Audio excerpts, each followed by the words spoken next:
자, 그럼 이 도면을 그릴 건데, 이제 우리가 여기서 몇 가지를 조금 기억해야 될 사항들이 있습니다. 일단 도면을 그려보면서 한번 해보죠.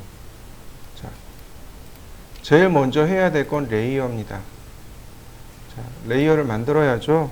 중심선도 만들고, 자, 단면선도 만들고, 일단 두 개만 해볼까요? 아니, 하나 더. 단열재도 만들고, 자, 중심선은 빨간색이죠.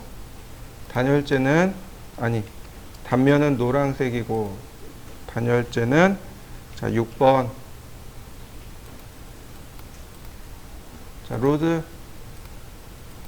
자, 중심선을 불러왔고요. 자, 단열재도 불러와 봤습니다. 단열재는 배팅이죠. 이렇게 배팅으로 해서 자, 레이어를 세팅했습니다. 자, 레이어 세팅해 보시죠. 자, 그 다음에 X라인 0도 90도 중심선입니다. 이렇게 중심선을 만들어 놓고요. 전체 하나씩 넘어가는 겁니다. 하나씩. 자, 여기서부터 저는 이렇게 그릴 겁니다. 이런 방향으로. 맞나? 아니요, 이렇게 그리겠습니다. 여기서부터 시작해서 이렇게 그리죠.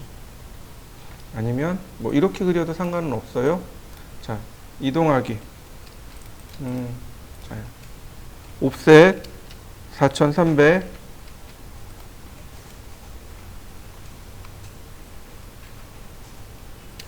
다시 2400. 다시 3000. 자, 그 다음 이쪽으로 갑니다. 옵셋 1300. 다시 3300. 다시 4000. 3600. 1800. 자, 전체 크기는 이만해요. 나머지 다 지웁니다. 이렇게요. 이만하게 생겼습니다. 여기서부터 사이즈가 이렇게 올라갔고요. 그 다음 이렇게 갔습니다. 자, 필렛으로 선을 정리해 보면 맨 끝에가 이렇게 생겼음을 알 수 있고, 여기도 이렇게 돌아간 걸 알 수 있습니다. 이렇게 모양이 만들어졌고요. 여기 있는 이 선을 기준으로 해서 이 아래쪽은 전부 다 자르면 됩니다. 자, 여기는 똑같아요. 2400, 여기도 2400 똑같습니다. 이 부분이 달라요. 옵셋 2100. 자, 그 다음에 여기서부터 이렇게 나가는 겁니다. 옵셋 1200. 그 다음 여기서부터 이렇게 갑니다. 옵셋 4200. 1800. 1600. 1900. 나머지 여기 4500. 여기서 필렛으로 선의 모양을 만들면 이런 모습이 되는 거죠.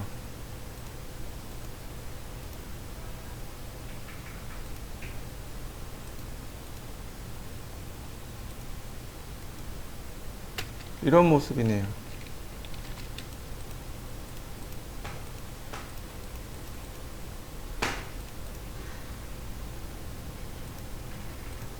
이렇게 됐네요. 모습이. 근데 이 부분이 조금 다르죠? 여기는 이렇게 하시면 돼요. 라인, 미드 포인트에서 선을 그리고 다시 미드 포인트에서 선을 그리고 이렇게 해주시면 됩니다. 그러면 중심선이 다 완성이 됐네요. 자, 중심선까지 완성하면 한 70% 완성이 된 겁니다. 자, 완성시켜 보시죠. 자, 그 다음에 이제 우리가 봐야 될 건 뭐냐면 벽의 구성입니다. 이 벽의 구성이에요. 자, 벽의 구성을 보도록 하죠. 자, 어디로 가냐면 똑같이 전산능력 건축제도 기능사에 가시면 바로 여기 제일 첫 번째 벽돌이 나옵니다. 여기 게시물을 보도록 하죠. 보통 이제 벽체의 구조에 따라서 건물을 짓는 방식들이 달라지게 되는데, 일단 전산응용 건축제도 기능사를 기준으로 설명을 드리자면 기초 아랫부분은 철근 콘크리트로, 그 다음에 기초 위에 부분은 조적입니다. 조적. 조적이라고 합니다. 조적이라고 합니다. 즉 다시 말해서 벽돌을 쌓다라는 뜻입니다. 네, 이런 뜻입니다. 벽돌을 쌓아서 형상을 만드는 것. 그리고 그러니까 이제 이렇게 나눠지면 돼요. 기초는 철근 콘크리트 일체형 구조로 합니다. 그 다음에 기초 이후부터는 이렇게 이후, 그 다음에 반자 이후는 다시 철근 콘크리트 구조의 시멘트기와 이끼입니다.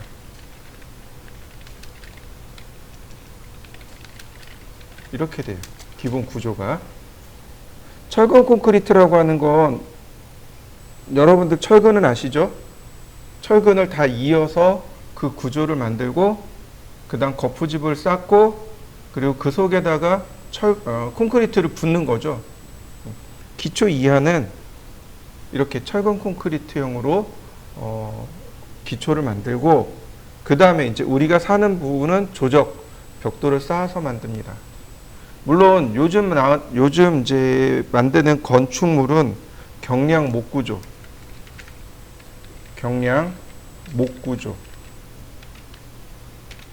이거나 경량 철골 구조의 경우도 많습니다. 예를 들어서 지금 이 벽 있죠?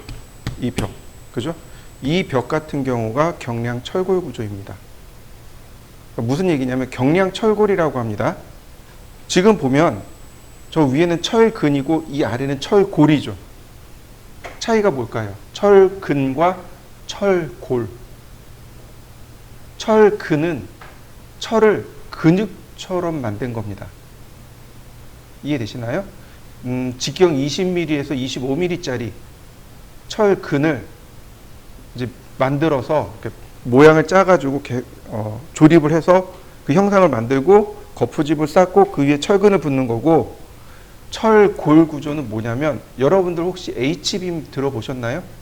H자 모양으로 생긴 이렇게 H자 모양으로 생긴 빔이 있습니다. 그게 사람으로 말하면 뼈처럼, 건물의 뼈처럼 만들어진 겁니다. 그래서 그 철골로 만들어졌느냐 철근으로 만들어졌느냐에 따라서 철근 콘크리트 구조, 철골 콘크리트 구조 이렇게 이야기합니다. 보통 우리가 사는 빌라 있죠. 빌라나 뭐 이런 부분들은 대부분 다 철근 콘크리트로 짓습니다. 그런데 빌딩이 있죠. 빌딩. 우리가 사는 이런 오피스텔 같은 빌딩은 철골 콘크리트 구조로 짓습니다. 이해되셨나요? 그러면 비용이 어디가 더 저렴할까요? 철근이 비용이 더 저렴할까요? 철골이 비용이 더 저렴할까요? 철근이 더 비용이 저렴합니다. 제가 철골로 검색을 했을 때 이렇게 모양이 나옵니다. 이런 거 보시면 이해되시죠? 네. 저기다가 거푸집을 쌓고 그리고 이제 콘크리트를 부어 놓는 것. 저게 철골 콘크리트입니다. 이해되시나요? 철근은 이렇게 생겼죠? 이런 것들이 철근입니다. 그래서 철근 콘크리트 구조를 검색을 해보면 자, 여기 나와 있네요. 이런 식으로. 보이시나요? 조금 복잡해 보이죠? 벽체나 기둥에 저렇게 철근으로 형상을 만들어서 만드는 구조. 이게 철근 콘크리트입니다. 이해되셨나요? 비용은 철근이 더 쌉니다. 철골이 훨씬 더 비싸요. 이해되셨나요? 네, 철근이 비쌉니다. 아니, 철골이 비싸요. 철골.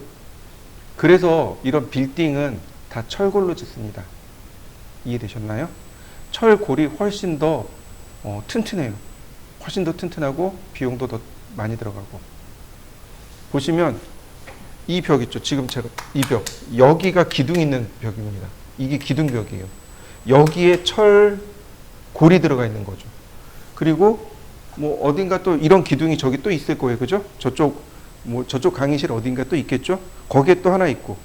그 다음에 철골이 어디로 들어가냐면 이렇게요. 그 다음에 여기서 저 반대편으로 이렇게 들어갑니다. 그러니까 우물정자 모양으로 이런 식으로 들어가는 거예요. 철골 자체가. 나머지 다 버티는 겁니다. 철골이 훨씬 더 튼튼해요.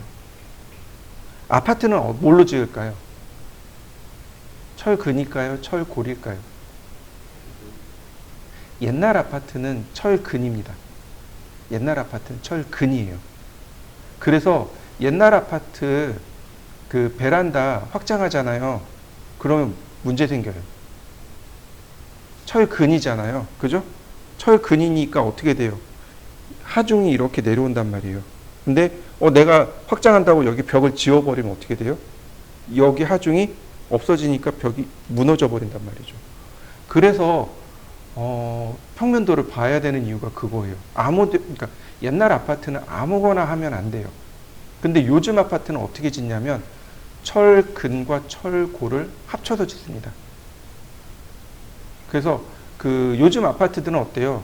그 방을 이렇게 합치기도 하고 트기도 하고 그러잖아요. 그게 바로 철근으로 지어서 그렇습니다. 이해되셨나요? 그래서 전산응용 건축제도 기능사는 이렇게 기초 아랫부분은 철근으로 짓습니다. 철근으로 하고 기초 위에 부분은 벽돌을 다 쌓아서 모양을 만듭니다. 그리고 천정 있죠. 천정 이후에 지붕까지는 전부 다 다시 또 철근으로 들어갑니다. 그게 이제 특징이에요. 그리고 이제 여기에 들어가는 다시 이쪽으로 들어오면 여기에 들어가는 건 경량 철골 구조라고 합니다. 디귿자 모양으로 생겼어요. 이렇게 디귿자 모양으로 생겼습니다. 폭이 12mm, 여기서부터 여기까지 12mm 되는 경량 철근이 있습니다. 우리 보통 잔넬이라고들 많이 해요. 채널인데 정식 명칭은 채널입니다. 근데 건축 쪽에는 일본식 발음이 많이 들어가 있어요.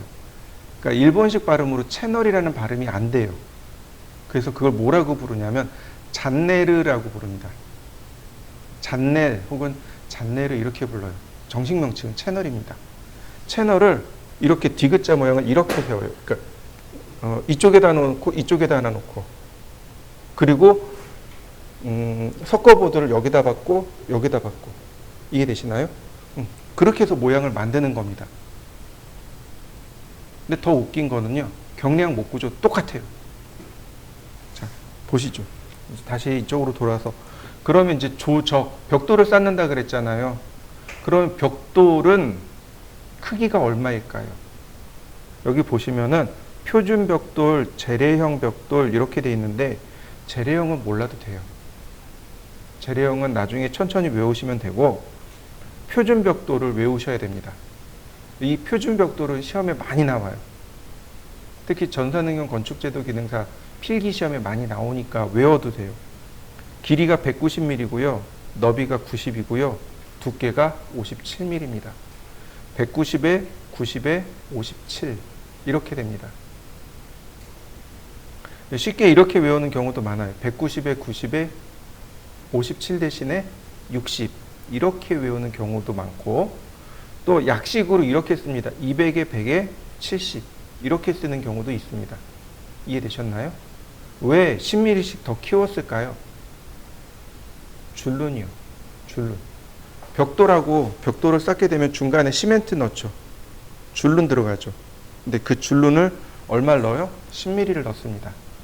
그래서 10mm 플러스 해가지고 200에 100에 70 이렇게 사용하기도 합니다. 약식으로 이렇게 쓰기도 하고 근데 정식으로 두께를 구하자면 정식 치수를 이야기하자면 190에 90에 57mm 이렇게 이야기합니다. 이해되셨나요? 네, 좋습니다. 자, 그 다음에 그 밑으로 가면 벽돌 쌓기가 나옵니다. 이거 외워두셔야 돼요. 7호도마, 2호도마, 그 다음에 반반절, 반토막, 반절, 그 다음 온장. 온장은 하나도 안 자른 그 상태를 온장이라고 하고요. 반절과 반토막의 차이를 잘 기억해 두시면 됩니다. 반절은 길이 방향으로 반절인 거고, 반토막은 반대 방향인 거죠. 90도 방향인 거죠. 네, 반절과 반토막의 차이. 반반절은 네, 반절과 반토막의 절반쯤 되는 거죠. 그죠? 네, 요 세 개는 잘 이해하시면 되고, 7호토막과 2호토막이 있습니다. 그죠? 이거 무슨 뜻이냐면 75%, 25%란 뜻입니다. 이해되셨나요? 네, 75% 쓴다는 얘기예요. 7호 토막 75%, 2호 토막 25%. 네. 그 다음 밑으로 내려갑니다. 길이 쌓기와 마구리 쌓기라는 말이 나옵니다. 여기 어디 나와 있을 텐데 여기 있네요. 다시 보면 길이면 마구리면 쌓기면 보이시나요? 빨간색 그림 보이시죠? 그 위에 쌓기면, 벽돌을 쌓을 때 쌓는 면, 쌓기면, 그 다음에 길이면, 그 다음에 마구리면 이렇게 됩니다. 이해되셨나요? 그래서 길이면이 나오면 길이 쌓기, 마구리면이 우리 눈으로 보이게 되면 마구리 쌓기 이렇게 이야기합니다. 이게 이제 그 얘기예요. 길이 쌓기. 길이면이 우리 눈에 보이는 거죠.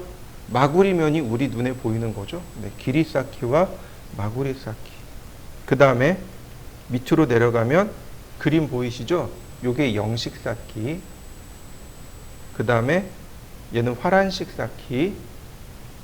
얘는 불식 쌓기. 얘는 미식 쌓기. 이렇게 됩니다. 자, 이해되셨나요? 용어부터 이해해 보시죠. 미식 쌓기, 불식 쌓기, 화란식 쌓기, 영식 쌓기. 무슨 뜻일까요? 이거 되게 쉬워요. 나라 이름입니다. 나라 이름이에요. 이해되시나요? 네. 영식 쌓기는 영국식 쌓기란 뜻입니다. 그럼 화란식 쌓기는 뭘까요? 히딩크의 나라. 히딩크의 나라. 네덜란드. 화란식 쌓기. 불식 쌓기. 불식이 뭐냐면 불란서에 이 나라를 불란서라고 불러요. 프랑스요. 이해되시나요? 프랑스를 한자식으로 이야기하면 불란서가 돼요. 그래서 불식 쌓기가 된 겁니다. 그 다음 미식 쌓기. 미국식 쌓기. 원래 그 미국식이 아름다울 미자 쓰잖아요. 옛날엔 쌀 미자 썼어요. 쌀이 많은 나라. 미식 쌓기, 불식 쌓기, 화란식 쌓기, 영식 쌓기 이렇게 됩니다. 그래서 이 네 개의 쌓기 중에 가장 튼튼한 건 영국식 쌓기, 영식 쌓기입니다. 아무래도 나라별 특징을 곰곰이 생각해 보시죠. 제일 꼼꼼한 사람들이 영국 사람인가요? 네. 특징이 마구리켜 제일 끝에서 제일 끝면에 그 모서리 부분에 반절이 들어가죠. 반절 2호 토막을 사용해서 끝선을 맞춥니다.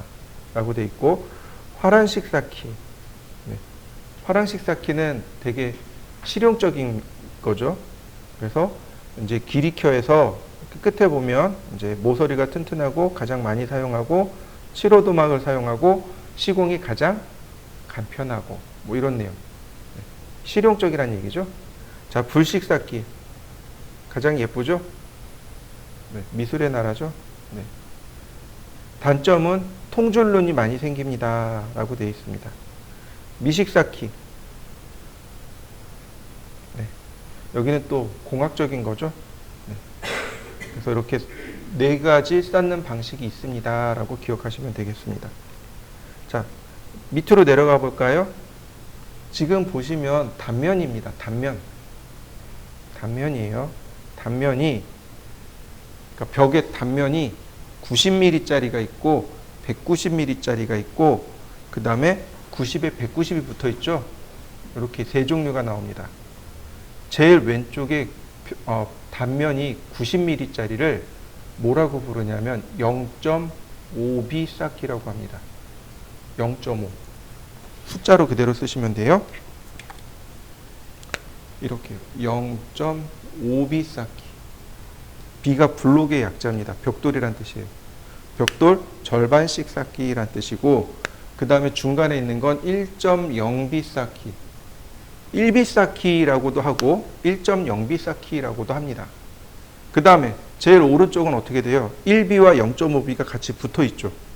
그래서 1.5B 쌓기 이렇게 이야기합니다.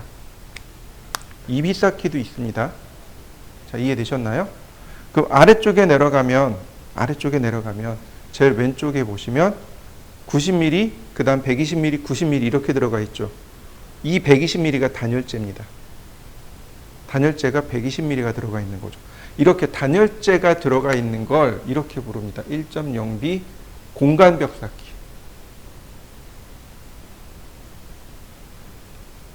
이해되셨나요? 중간에 공간벽이 있다고 공간벽 쌓기.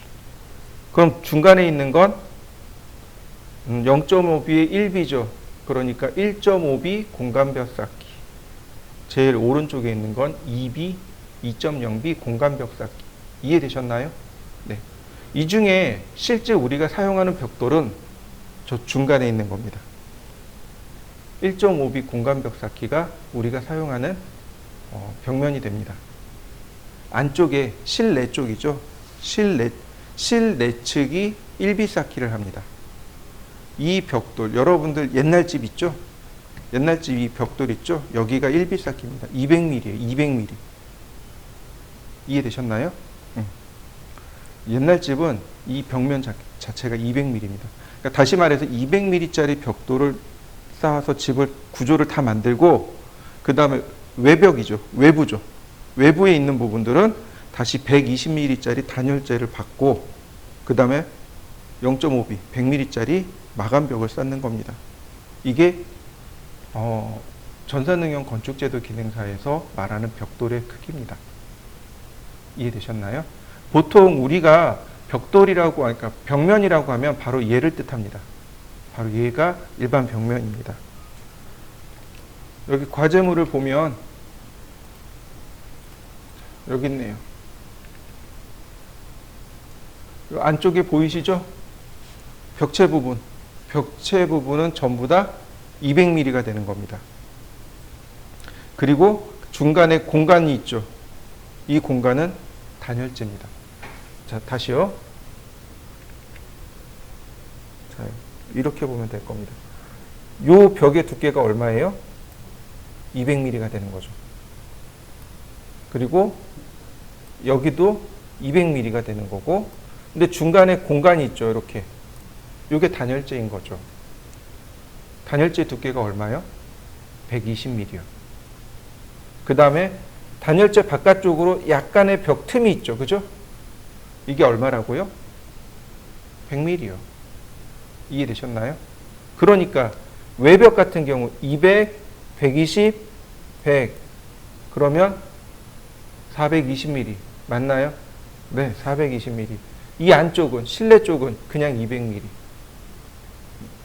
이해되셨나요? 네. 이게 우리가 사용하는 벽면의 크기입니다. 단지 이제 상황에 따라서 예를 들어서 경량 목구조로 지을 거예요.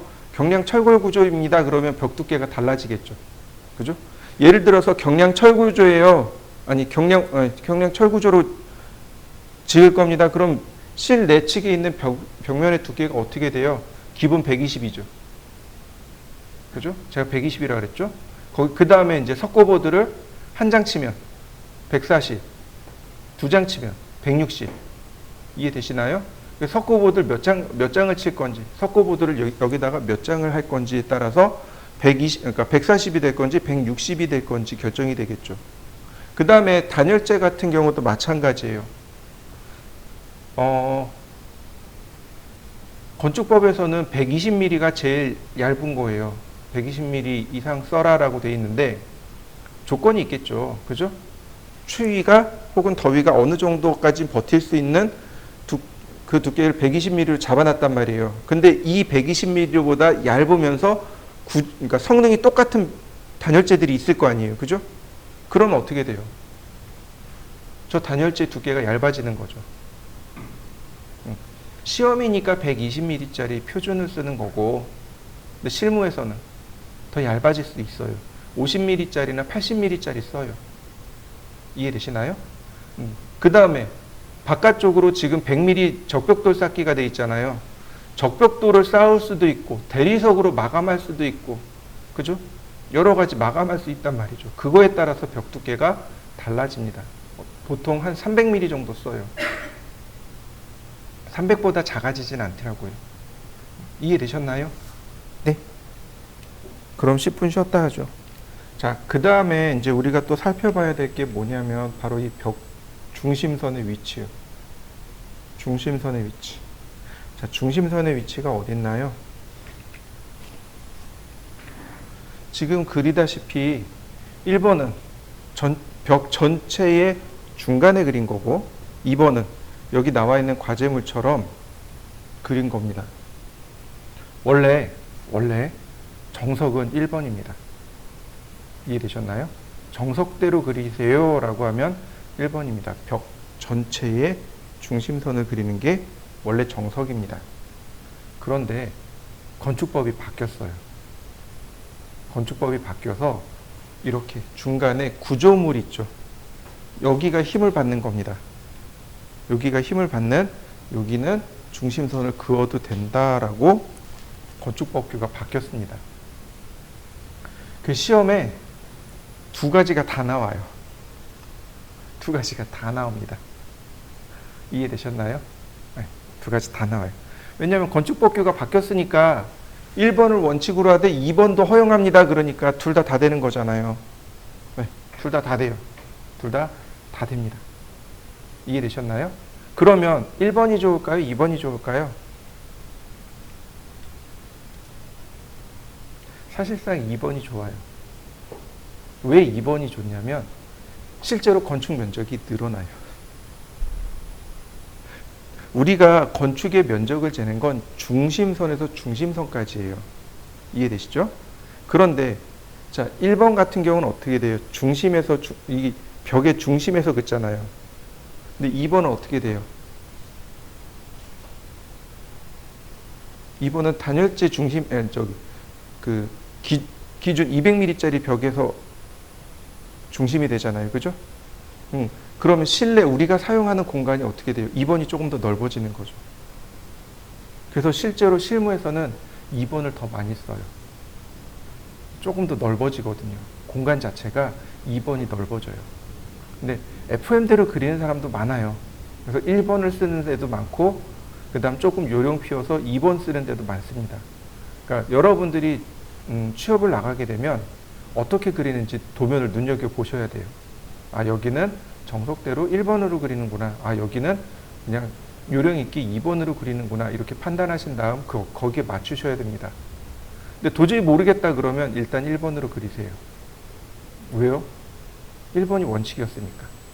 1번이 원칙이었으니까 1번대로 그리는데, 야, 꼭 이렇게 안 그려도 돼. 이쪽으로 옮겨라고 얘기하면 2번으로 그리시면 됩니다. 처음부터 2번으로 그려버리면 어떻게 돼요? 아, 얘는 설계를 모르는구나. 이렇게 돼버리는 거죠.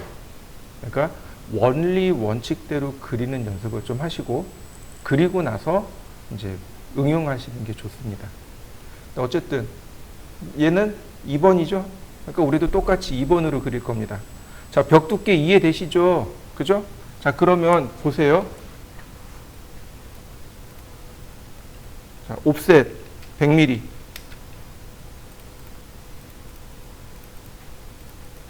자, 여기가 이렇게 단면선인 거죠? 자, 매치 프로퍼틱스로 필렛. 이렇게 되는 거죠? 전부 다 100mm 옵셋을 다 줘야 돼요. 이렇게.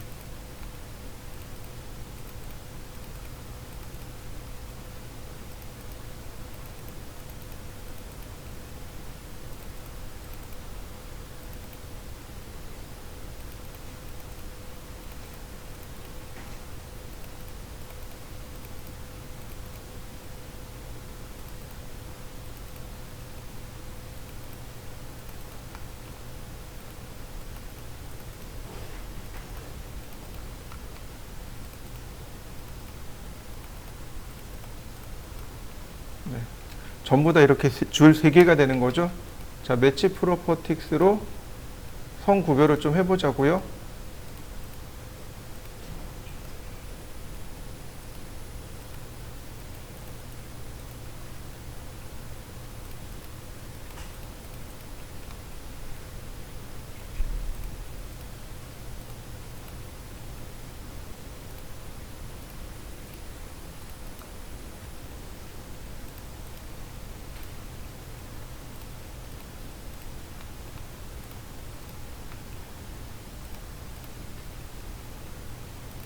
자, 그 다음에 나머지 뭐 하면 돼요? 필렛. 일단 끝으로는 전부 다 필렛을 줍니다. 이런 식으로. 일단 끝부분을 먼저 맞추세요. 이런 식으로. 이렇게 코너 부분도 맞추세요.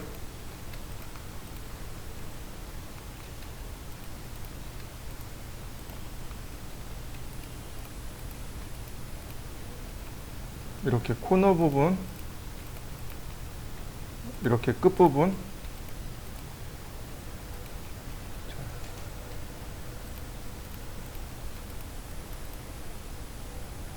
그리고 나서 나머지는 뭐예요? 트림입니다. 이런 식으로 트림으로 맞추는 겁니다. 자, 트림.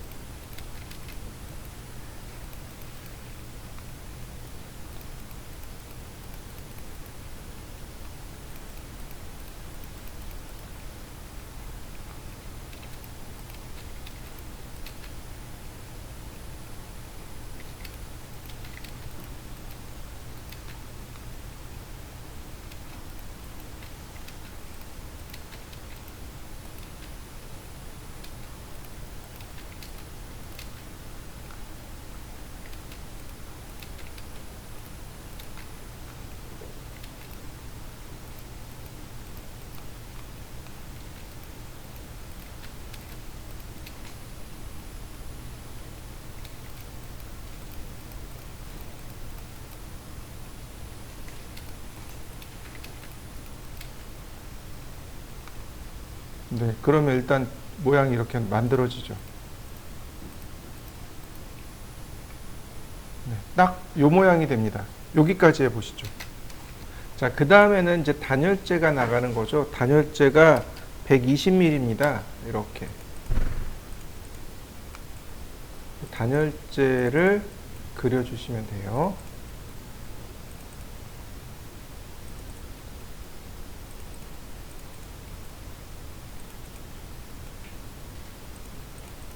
단열재는 외의 기죠. 바깥의 기온이 건물 안쪽으로 들어오지 못하도록, 혹은 건물 안쪽에 있는 기운이 바깥쪽으로 나가지 못하도록 막아주는 역할을 하는 게 단열재의 역할이죠. 그러니까 이렇게 단열재는 이 안쪽으로만 이렇게 들어가면 됩니다.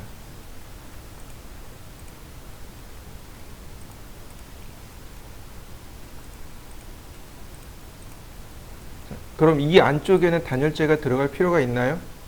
없죠. 단열재는 이렇게 바깥으로만 가면 됩니다. 자, 단열재 한번 해보시죠. 마지막으로 뭐가 나가야 돼요? 여기 마감벽돌이 나가야죠. 마감벽돌이 100mm입니다. 0.5B예요. 그러니까 100mm를 한 번 더 이렇게 옵셋하는 겁니다.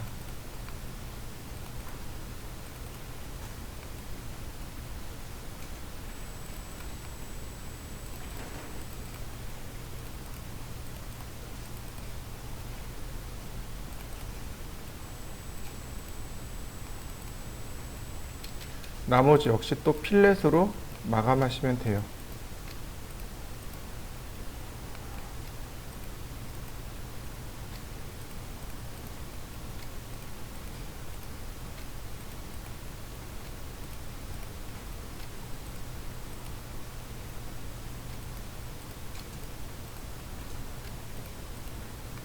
네, 다 됐네요.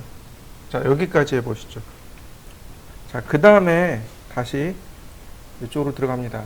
그 다음에 이제 우리가 만들어야 될 게 뭐냐면 개구부라고 합니다. 개구부. 10개자에 입구자. 개구부. 다시 말하면 창문이나 혹은 문이 들어갈 자리요. 자, 다시 한번 볼까요? 그러면 창문이랑 문은 어딨냐면, 자, 똑같이 전산능력 건축제도 기능사 필기시험 여기 보시면 여기 있네요. 여기 두 개. 창문 그리기에서 우리가 지난번에 얘를 그려봤습니다. 1200에 1200, 2400에 1200. 자, 근데 주방 창문 같은 경우, 주방 환기창 같은 경우는 1200에 450입니다. 화장실 창문 같은 경우는 어떨까요? 화장실 창문은 크면 안 되죠. 그죠? 작아야 돼요. 그래서 900에 600. 이해되셨나요? 잘 생각해 보세요. 창문은 바닥에서 이렇게 붕 떠 있는 게 아닙니다. 창문은 반자에서 이렇게 내려오는 걸로 생각하셔야 돼요. 이해되셨나요? 반자, 천정이죠. 천정에서부터 이렇게 내려오는 걸 생각하셔야 됩니다. 보통 반자 높이, 즉 천정 높이는 바닥에서 이 천정까지의 높이는 2400mm를 표준으로 삼습니다. 이거보다 더 높을 수도 있고 낮을 수도 있어요. 근데 2400mm보다 낮게는 잘 설계하지 않습니다. 예를 들어서 여러분들이 이사를 갔는데 2400보다 낮아요. 그럼 어떻게 생각하시면 돼요? 아, 날림이다 라고 생각하시면 됩니다. 이해되시나요? 집을 허투루 지었다는 얘기예요.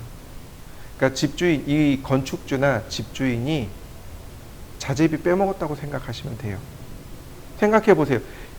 2400으로 지어야 될 것하고 2200으로 지어야 될 것하고 200mm가 사라졌죠. 그럼 200mm에 대한 자재가 사라진 거죠. 집을 싸게 지은 거죠. 이해되시나요?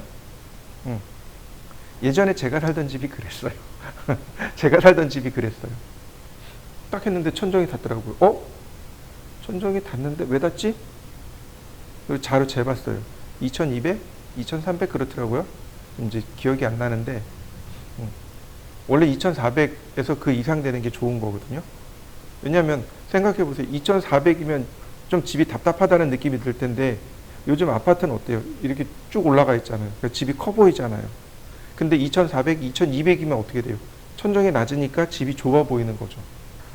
그러니까 시각적으로도 별로 좋지도 않지만은 자재도 그만큼 싸게 들어갔다는 얘기죠. 그러니까 이 집 날림이네. 와이프랑 둘이서 이 집은 너무 싸게 지었는데 아니나 달라요. 곰팡이가 막 내려오기 시작하는데 답이 없더라고요. 그래서 다행히 그 곰팡이 제거하느라고 조금 옛날 어른들의 지혜를 좀 썼어요. 그 여러분들 곰팡이 어떻게 제거하는 줄 아세요? 벽면에 들어온 곰팡이. 그 방습지가 있어요.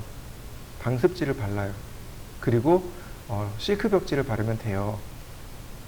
이게 요즘 기본적으로 쓰는 거고. 근데 그거 말고 신문지 있죠. 신문지를 먼저 초벌로 도배를 해요. 신문지를 초벌로 도배하고 그 다음 두 번째로 방습지 도배하고 그 다음에 실크 벽지 말고 일반 종이 벽지 있죠. 이거 발라버리면 돼요. 실크 벽지가 되게 비싸요.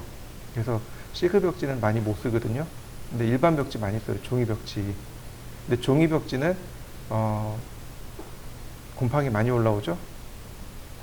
신문지 발라보세요. 제일 먼저 신문지 먼저 바르고, 그러니까 벽을 좀 말리고, 그 다음에 신문지 바르고, 그 다음 방습지 바르고, 그 다음에 해보시면 돼요. 그 곰팡이가요, 콩기름에 그 인쇄용 기름 있죠. 인쇄용 기름이 콩기름이거든요. 거기에 곰팡이가 안 올라와요.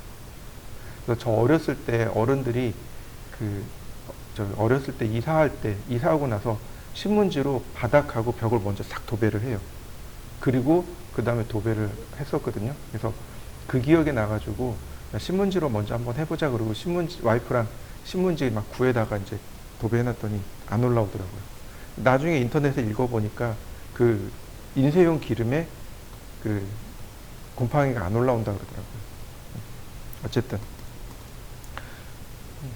그러니까 천정에서부터 1200mm 절반까지 내려오는 거죠. 그죠? 2400이니까 절반입니다. 만약에 이 목재창이 더 크면 어떻게 될까요? 이 일반 창이, 이 방창문이 높이가 1200이 아니면 1200이 아니고 더 크면 어떻게 될까요?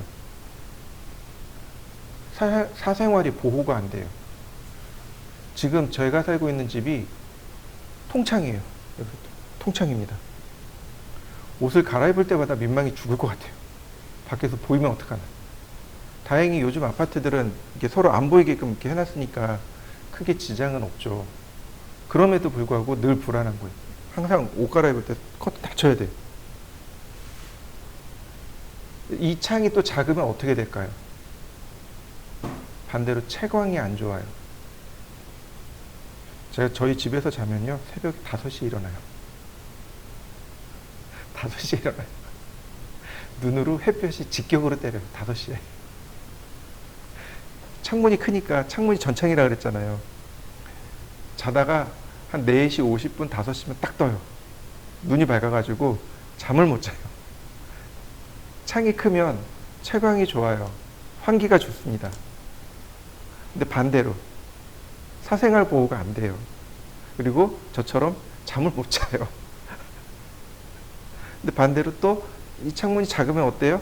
채광도 안 좋고 환기도 안 좋아요. 다만 뭐가 좋아요? 사생활 보호가 좋아요. 이런 서로 일장일단의 단점이 있는 겁니다. 그래서 일반적으로 우리가 사용하는 건 절반 쓰는 겁니다. 이해되셨나요? 그 다음 내장 미서기창 같은 경우는 이거 일반 이제 옛날 집은 저런 거 썼어요.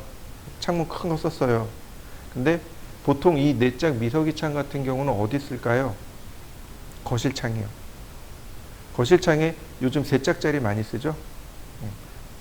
저 가운데 2개 붙이면 3짝짜리 창문이 되는 거죠. 보통 창문은 2100mm 씁니다. 창문 높이가 2100mm예요. 여러분들 곰곰이 생각해 보세요. 거실 들어가서 가만히 보세요. 이만큼 올라와 있죠. 그리고 창문이 천정까지 올라가 있습니다. 그럼 어떻게 판단하면 돼요? 이 높이가 얼마예요? 300mm인 거죠. 이해되시나요? 네, 그렇게 판단하시면 돼요.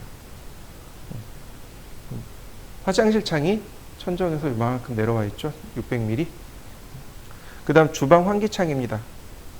주방 환기창 중간에 있는 거, 싱크대 위에 있는 거. 싱크대가 있고 상부장이 있고 그 중간에 환기창 있죠. 네, 환기창의 크기입니다. 일단 폭을 외워두세요. 폭이 1200입니다.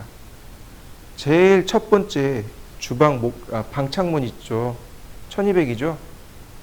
네, 유리창 하나가 600mm입니다. 2장.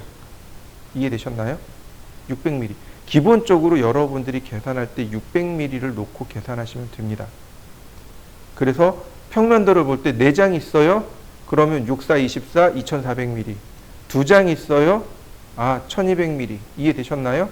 그런데 3장인데 가운데가 길어요. 그럼 어떻게 계산하면 돼요? 4장으로 계산하면 되겠죠. 이런 식으로 600을 기준으로 해서 600mm를 기준으로 해서 창문이 평면도에 몇 장 그려져 있느냐를 따지는 겁니다. 그러면 자연스럽게 창문의 폭이 나옵니다. 보세요. 여기 2장이죠. 그러니까 1200mm. 여기 욕실이네요. 자, 욕실 가로폭이 얼마인가요? 900mm네요. 여긴 900mm. 여기 거실인데 하나, 둘, 셋, 4장이네요. 2400mm. 욕실 여기 900mm. 방 1200mm. 주방 환기창 1200mm. 1200mm. 자, 이해되셨나요? 이런 식으로 따지는 겁니다. 그러니까 해당 내용을 보고 이걸 그려야 되는 겁니다. 그 다음에 방문이요. 방문.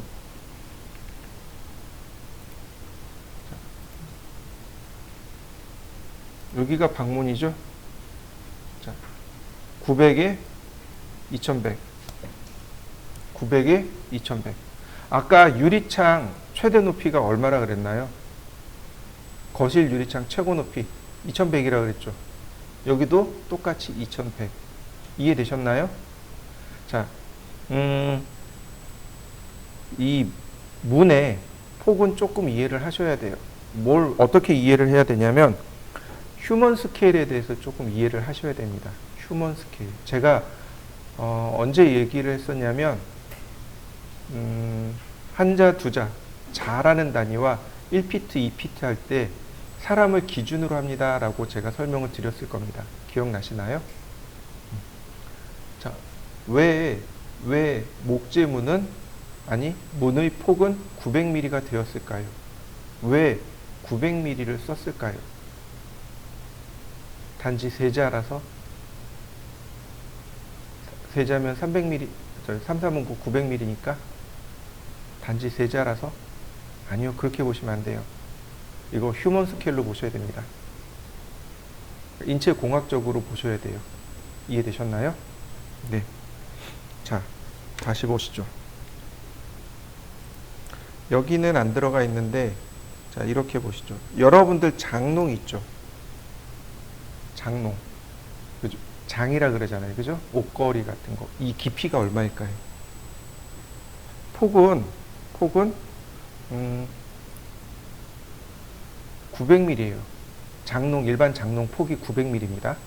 장롱 폭이 900mm예요. 높이도 2100mm입니다. 뭐하고 똑같아요? 문하고 똑같아요. 이해되시나요? 대신에 옷을 걸어야 되니까 깊이가 있겠죠. 얼마일까요?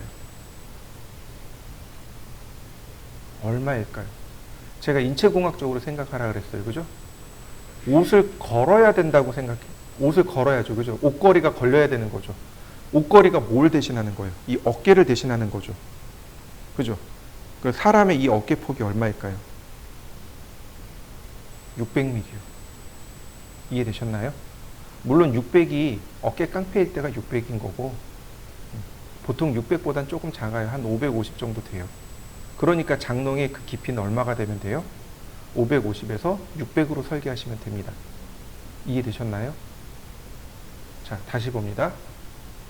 문이 있잖아요. 그죠?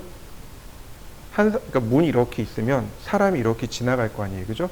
근데 항상 한 사람만 다니나요? 아니면 이렇게 교차도 할 수 있지 않나요? 나는 나가는데 어떤 사람 들어올 수도 있잖아요. 그죠? 그럼 서로 이렇게 교차해서 들어가야 될 거 아니에요. 그죠? 그러면 둘 다 이렇게 딱 마주쳐서 이렇게 들어가면 되나요? 그러면 600, 600, 1200이 되는 거잖아요. 그죠? 근데 최소폭으로 따지는 거예요. 한 사람은 이렇게 들어가지만 한 사람은 이렇게 비켜주는 거죠. 이해되시나요? 앞뒤폭, 이 앞뒤폭이 300mm예요.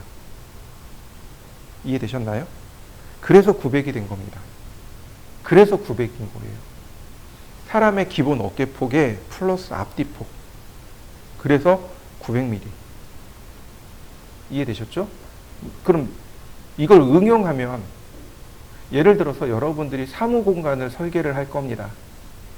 사무 공간을 설계할 건데 바로 이 폭. 책상과 책상의 최소 폭이 얼마가 되는 거예요, 그럼? 900이 돼야죠.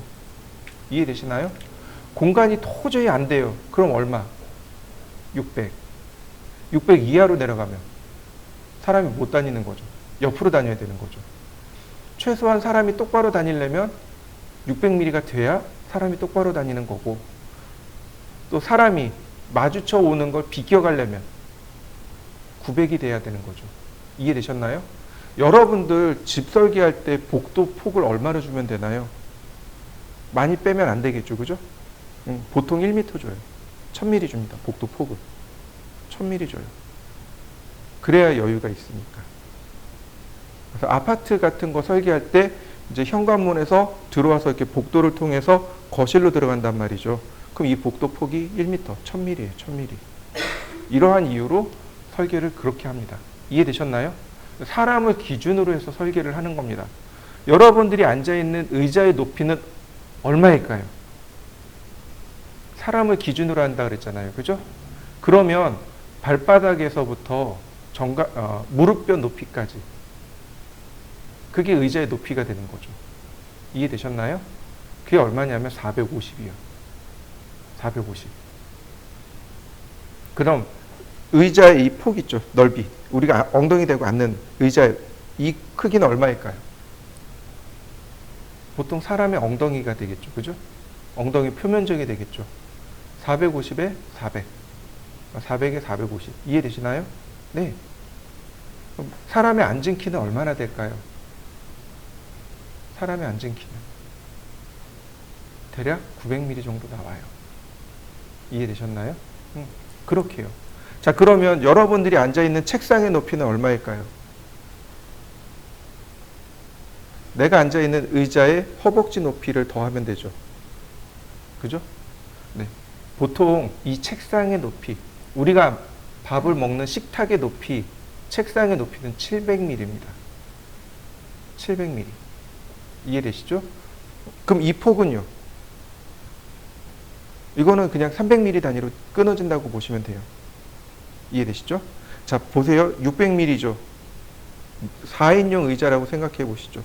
4인용 테이블. 내가 600이에요. 그럼 여기 600이 하나 더 있어야죠. 그럼 얼마가 돼야 돼요? 최소? 4인용 테이블이면 1200이 돼야죠. 이해되시나요? 그러니까 2인용 테이블 같은 경우는 600이 600이면 충분하겠네요. 설계를 이런 식으로 하는 겁니다. 내가 치수를 몰라도 이렇게 설계하시면 돼요. 그 다음에 또 하나, 이 책상의 이 깊이는 얼마일까요? 네, 이 겨드랑이에서부터 이 손끝에까지 대략 600mm 나옵니다. 그래서 책상의 폭은, 그러니까 이 깊이죠. 이거 600mm 쓰는 겁니다. 싱크대도 마찬가지예요.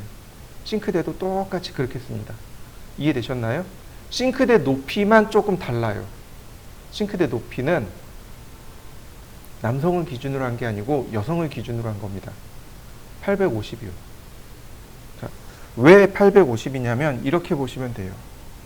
기준이 되는, 그러니까 휴먼 스케일, 사람을, 인체를 기준으로 할 때 남성은 170cm를 기준으로 하고 여성은 160cm를 기준으로 합니다. 이해되셨나요? 보통 이제 모든 가구가 다 그렇지는 않겠지만 어떤 가구는 남성을 위주로, 어떤 가구는 여성을 위주로, 어떤 가구는 아이들을 위주로 해서 설계를 한단 말이죠. 이때 기준이 되는 치수가 저렇게 돼요. 싱크대 같은 경우 여성이 기준이잖아요. 그죠? 그러니까 여기다가 나누기 2를 합니다. 그리고 더하기 5cm를 하는 겁니다. 이해되셨나요? 그래서 85cm, 850mm가 된 겁니다. 그래서 싱크대 설계할 때 이렇게 설계합니다. 저희 와이프는 되게 힘들어해요. 그럼 무지하게 힘들어합니다.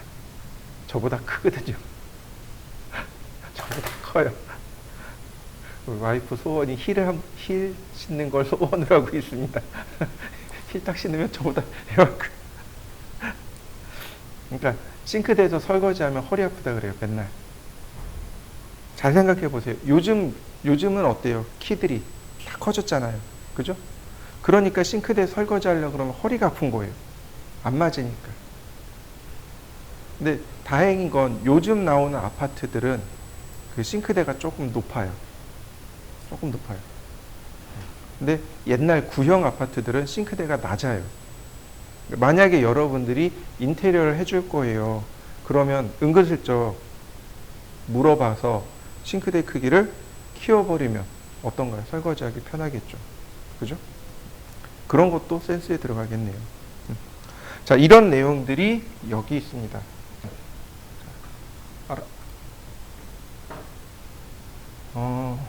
여기 여러 가지 자료들 여기 있습니다. 이거 다 한 번씩 그려보셔야 돼요. 세면대 그리는 방법, 그 다음에 욕조, 이건 다 과제물입니다. 그려보세요. 그 다음 소파, 그 다음 테이블, 1200 맞죠? 그 다음 침대, 여기 싱글 침대, 더블 침대, 그 다음에 변기 그리는 방법, 그 다음에 싱크대, 그 다음 개수대, 이렇게 그리시면 됩니다. 쭉 그려보셔야 됩니다. 다 그려보셔야 돼요. 그래야 치수를 알고 이해하고 그리고 사용할 수 있게 됩니다. 자, 그래야 여기다가 또 가구를 또 배치하죠. 그죠? 가구까지 배치해야 여러분들 평면도 완성이 끝납니다. 자, 이해되셨나요? 네. 이제 계구부를 들어갑니다. 자, 순서대로 여기 2칸짜리죠.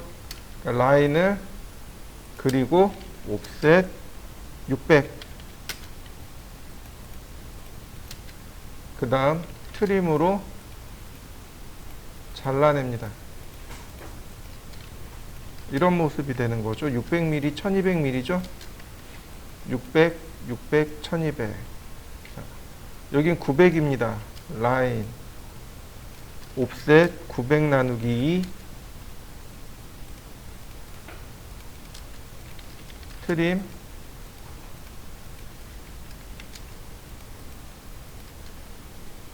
자, 여기 현관이니까 넘어가고 거실이네요. 라인 미드 포인트에서부터 선을 그리고 옵셋 1200 2400mm 짜리죠. 자, 매치 프로퍼틱스. 자, 욕실이네요. 900 옵셋 450 트림 매치 프로퍼틱스. 자, 방이네요. 옵셋 600 트림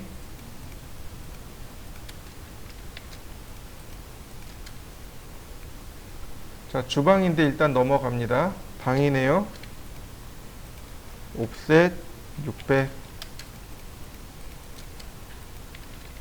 트림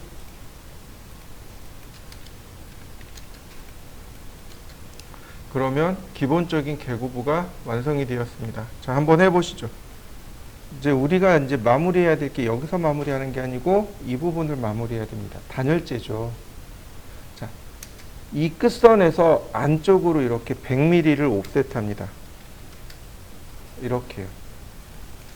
2가지 방법이 있는데 첫 번째 방법은 이렇게 마무리하는 방법이고 두 번째 방법은 이렇게 마무리하는 방법입니다. 오른쪽 왼쪽 다 쓰여요. 오른쪽 왼쪽 다 쓰입니다. 100mm 폭을 주는 건데 왜 100mm냐면 여러분들 벽돌 있죠? 벽돌 폭이 100mm라 그렇습니다. 그러니까 모든 건 기준 다 벽돌을 기준으로 생각하시면 돼요. 자, 보통 왼쪽을 많이 써요. 보통 왼쪽을 많이 쓰는데 오른쪽이 옳습니다. 무슨 얘기냐면 먼저 벽을 세워요. 먼저 벽을 만들고 그 다음에 그 위에다 단열재를 붙이고 마무리하는 겁니다. 이해되시나요? 그러니까 실제 시공하는 순서대로 하면 오른쪽이 맞습니다. 이해되시나요? 왼쪽은 시공하는 순서대로 하면 저렇게 안 나오겠죠. 시공 순서대로 하면 오른쪽이 맞습니다. 근데 둘 다 써요. 둘 다 뭐라고 하진 않아요. 오른쪽으로 하면 잘 배웠네 이러고 넘어갈 거예요. 왼쪽을 쓰면 잘 배웠네 그러고 넘어갈 거예요. 뉘앙스가 조금 다르죠. 어쨌든 계구부를 이렇게 마감하셔야 됩니다. 마무리하셔야 돼요. 자, 마무리 한번 해보시죠.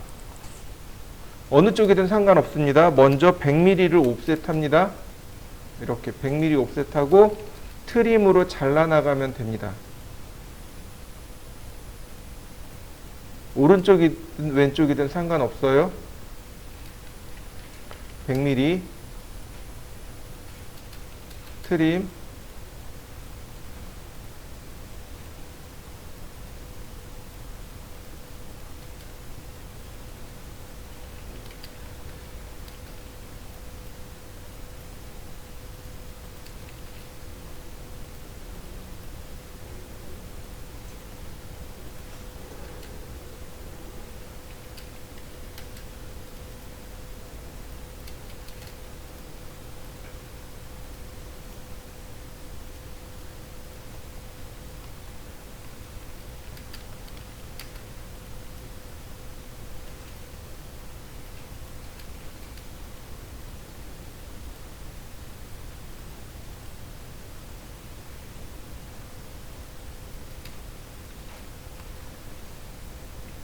자, 그 다음에는 이제 방문이 들어가잖아요.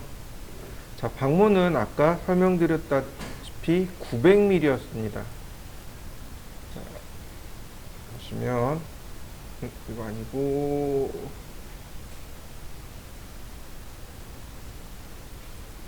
이거 아닌데 다시 어디 갔나요? 네, 여기 있네요. 방문의 폭이 900mm죠. 자, 그러면 평면도를 보고 900mm를 그릴 건데 먼저 벽면에 맞춰서 선을 하나 그리고 역시 100mm 옵셋을 합니다. 그리고 900mm를 주면 돼요. 이렇게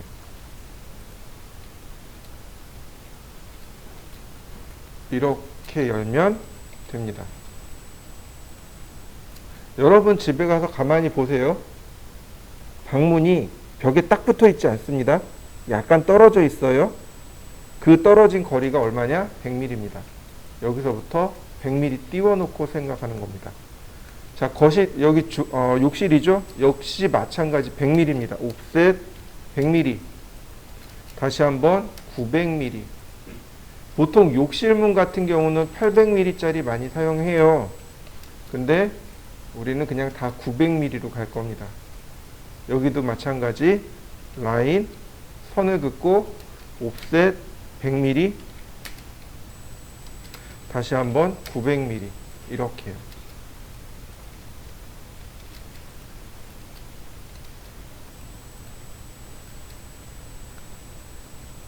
여기 방문이네요. 라인, 옵셋 100mm, 다시 한번 900mm. 매치 프로퍼틱스. 자, 근데 여기가 문제예요. 옵셋 100mm. 디스턴스, 거리를 측정해 보면 여기가 900입니다. 그래서 얘는 어쩔 수 없어요. 이렇게 그냥 마무리를 이렇게 하셔야 됩니다. 그러면 일단의 개구부가 완성이 됐습니다. 완성시켜 보시죠. 그럼 창문은 어떻게 그릴까요? 우리 창문을 기억하실 겁니다. 여기 창문의 평면도가 있죠. 기억하시죠? 자, 이렇게요. 렉탱글. 자, 골뱅이 1200, 150. 1200에 150. 자, 여기까지 한번 해보시죠. 자, 그 다음에는 얘를 분해를 해야 됩니다. 익스플로드. 옵셋 45mm.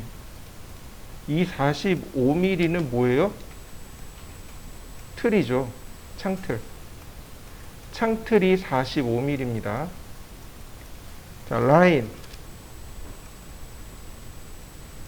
그 다음 창문을 그려야 됩니다. 창문은 40mm예요.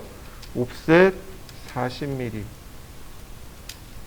다시 라인. 미드포인트에서 미드포인트로 선을 그리고, 자, 양쪽으로 30mm씩 움직여야 된다 그랬죠? 옵셋 30mm. 자, 필렛으로 선을 마감하면 이런 모습이 됩니다. 다시 한번 옵셋 60mm.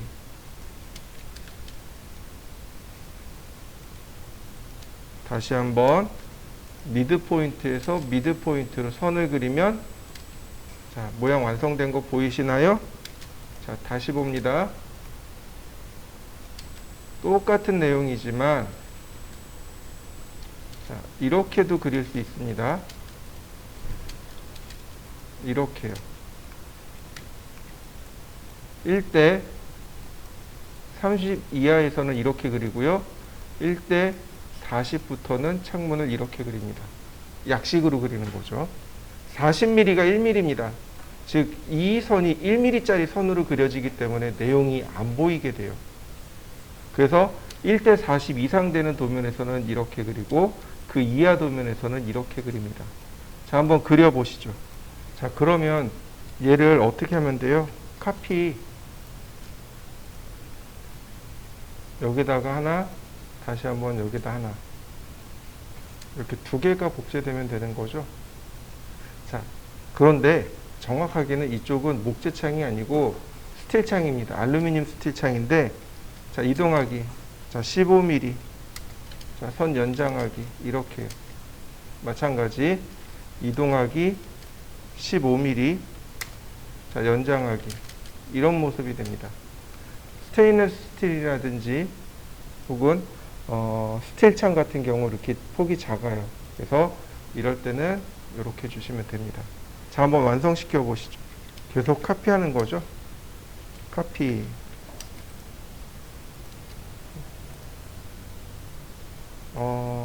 네.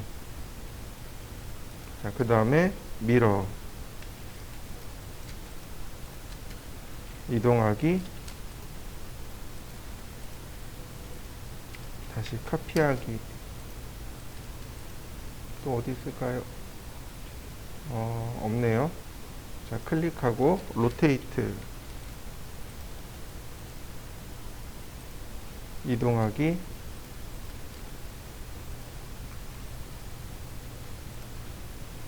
다시 한번 카피.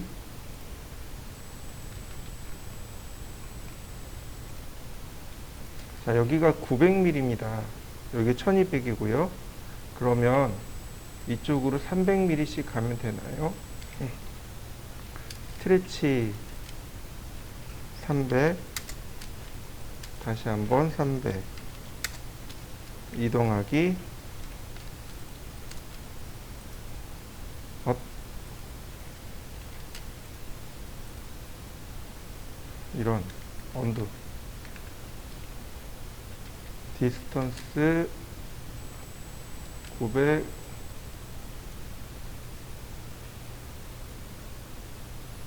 1200. 150씩 가는구나. 스트레치 150. 다시 한번 150. 자, 이동하기.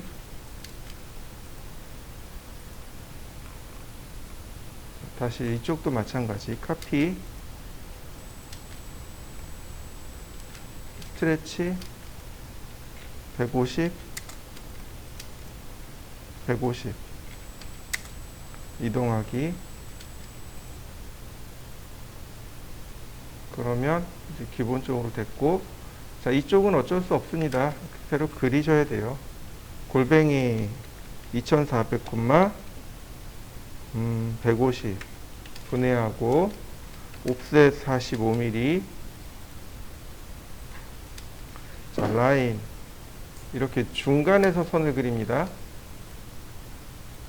옵셋 40mm.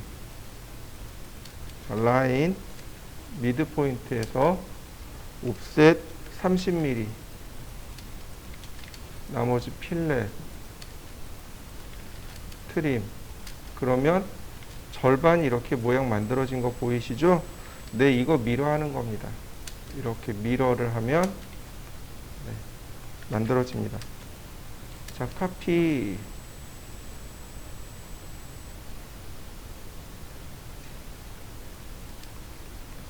자, 이동하기 15cm, 15mm. 익스텐드 연장하기. 다시 한번 이동하기 15mm. 자, 익스텐드. 네, 이런 모습이죠. 자, 이동하기. 자, 그러면 이와 같이 창문 계고부가 완성됩니다. 자, 한번 해보시죠. 자, 이번에는 이제 방문을 설치를 해야죠. 자, 방문을 봅시다. 지금 보시면 여기 900mm 하고 여기 200mm, 200mm 이 두 가지만 있으면 돼요. 자, 보시죠. 자, 렉탱글 골뱅이 900, 200 이렇게 생겼습니다. 900, 200입니다. 그럼 지금 여기 보시면 이 틀은 40mm죠. 그러니까 분해하고 옵셋 40mm 이렇게요.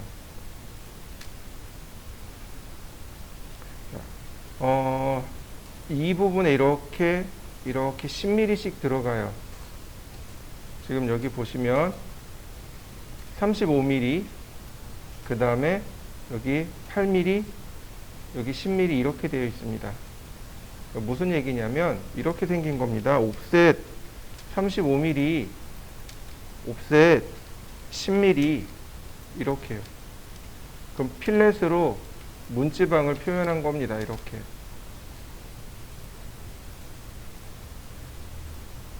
이렇게 문지방이 생겼다는 뜻입니다. 옵셋 10mm, 문지방이 이렇게 생긴 겁니다. 이건 아주 옛날 거. 그 다음에 여기서 조금 발전한 게 뭐냐면 여기 사선으로 이렇게 긋는 겁니다.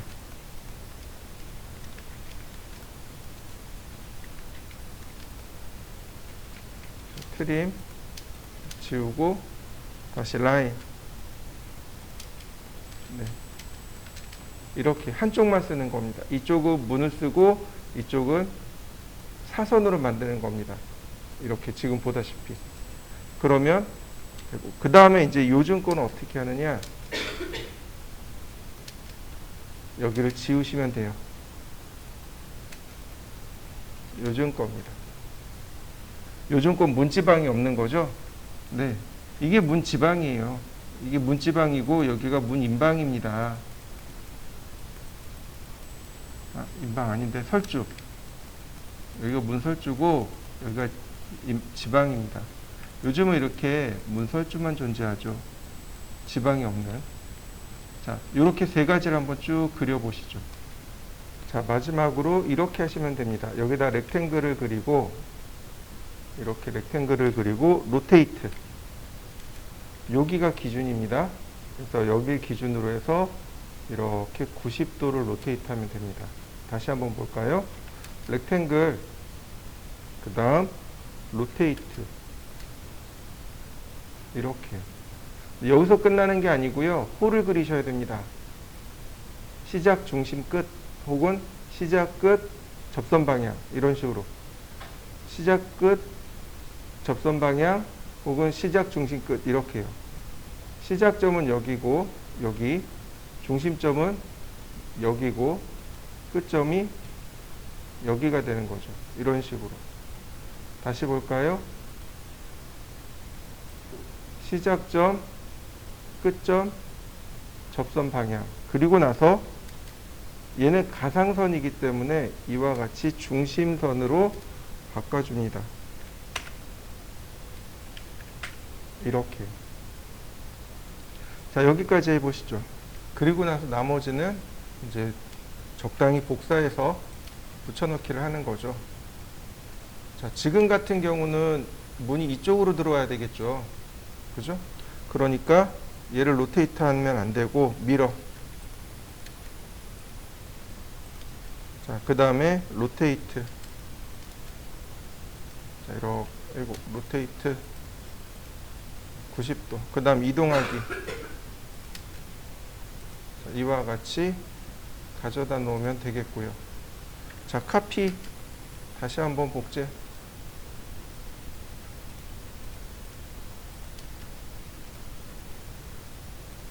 로테이트 7.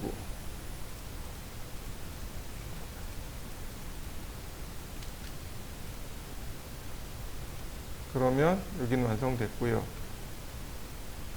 자, 카피.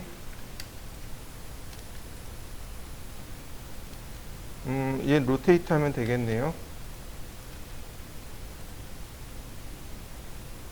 이동하기.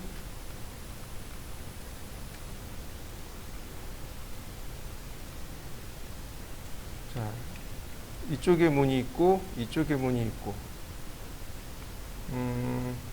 네, 얘를 그대로 복사하면 되겠네요.